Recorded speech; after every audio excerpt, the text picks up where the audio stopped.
Ամենայն հայոց կաթողիկոսը այսօր առաջին նախագահ Լևոն Տեր-Պետրոսյանի տուն է գնացել։ Վարչապետ Փաշինյանի հռչակած հակակաթողիկոսական արշավի այս 27 օրերի ընթացքում սա երկրորդ հանդիպումն է։ Զրուցել են 1 ժամ, կարճ հաղորդագրություն առաջին նախագահի խոսնակն է տարածել։ Հայաստանի ներկայիս իրավիճակի գնահատականից բացի անդրադարձ է կատարվել նաև Սամվել Կարապետյանի նկատմամբ Փաշինյանի կողմից սանձազերծված հաշվեհարդարին,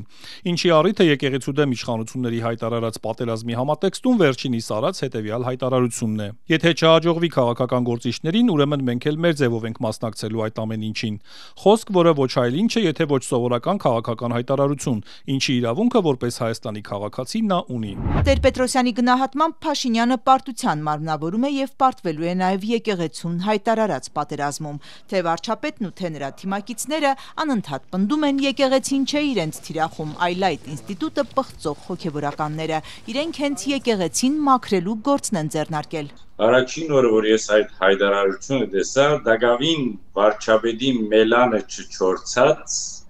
արդեն ես դիմումնակիրը գրեցի, որովհետև ես վաղուց հավատում եմ, որ մի օր այսպիսի մի շարժում եթե տեղի չունենա, որովհետեւ մենք կարողանանք մեր եկեղեցին մաքրաքործել, կյանքում անհատական չափանիշներով կամ անհատական ուժերով չենք կարողանալու դա անել։ Ամիսներ առաջ Մայրաթորը կարգալույծ է հռչակել Վառնայի հայկական եկեղեցու հոգևոր հովիվ Տեր Արմեն Քահանա Մելքոնյանին։ Նա սակայն շարունակում է պաշտոնավարել իր խոսքով տեղի հայ համայնքի ու թեմական խորհրդի ցանկությամբ։ Քահանան առաջինն է դիմել Փաշինյանին կաթողիկոսի փոփոխության համակարգող խորհրդում ընդգրկվելու համար։ Արդեն զրուցել են վարչապետն ու ինքը, բայց մանրամասներ չի ասի։ Քահանան բացատրեց, թե ինչպես են ծրագրում փոխել կաթողիկոսին։ Նախ ազգային եկեղեցական ժողով կհրավիրեն, հենց իրենք։ Մենք որպես այս ազգի զավակները, այս եկեղեցու զավակները, մենք հետևաբար ներկայացնում ենք ազգային եկեղեցական այս ժողովը։ Եվ մենք իզորու ենք եւ որ ունենանք մեր ժողովրդի հավանությունը, գործընթացը սկսի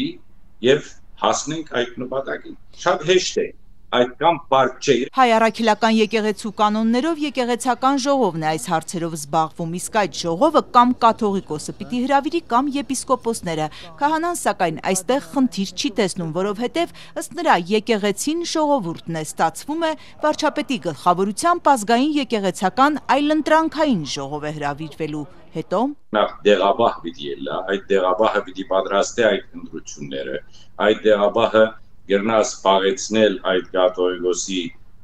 ասենք իշխանությունը կամ պաշտոնը 1 տարի, 2 տարի, 3 տարի, որովհետև ես կարծում եմ, որ այս համագարկը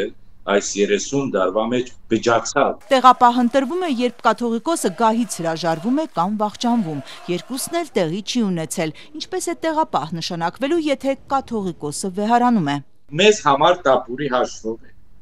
Ուղղակի քայլող թիակն է, ինքը էլ չի մնա։ Եվ որ այդ ամեն ինչը կազմակերպվի, եւ երբ որ որոշի տեղապահը, եւ որ որոշվի մարմինը, եւ որ ազգը եկեղեցական ազգային եկեղեցական ժողովը գոչվածը, եւ որ ինքը որոշե այդ, այլևս իրենց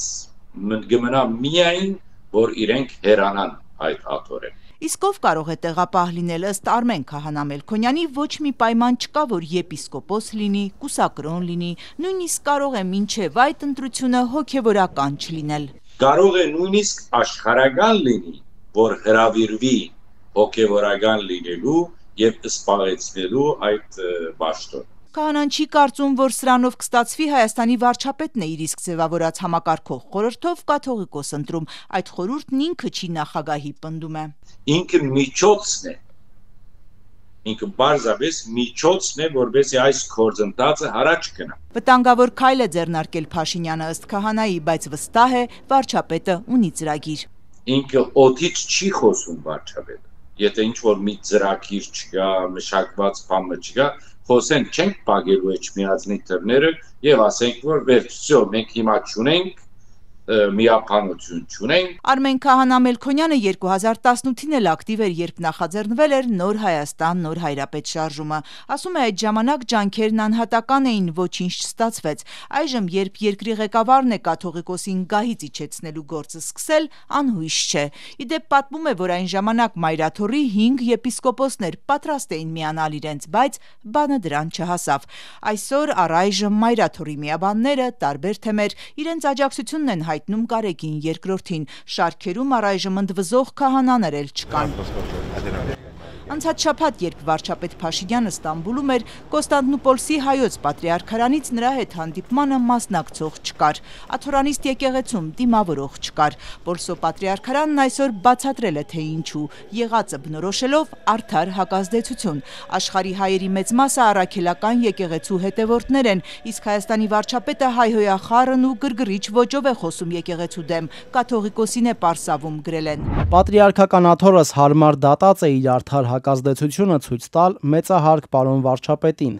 եւ ցոլացնել, թե արկա ձգտյալ վիճակը ոչ միայն Հայաստանի, այլև Սփյուռքի մեջ եւս առաջացուցած է բացասական մթնոլորտ եւ դժգոհության հոսանք։ Այլապես, ինչպես անցյալ շուրջ 35 տարիներուն, այսօր ալ պատրիարքական աթոռս բոլորանվեր ձևով կխրախուսե Թուրքիա-Հայաստան հարաբերությունների բնականոնացման գործընթացը։ Կոստանդնուպոլսի հայոց պատրիարքությունը Հայաստանի վարչապետին դիմում է վսեմաշուք մեծահարկ բառերով, մաղթում, որ օր առաջ համերաշխություն հաստատվի։ Խոստանում են այդ ժամանակ ոչ միայն պատրիարքական աթոռի, այլև եկեղեցու աշխարհասփյուռ զավակների սրտի դռները կբացվեն վարչապետի առջև։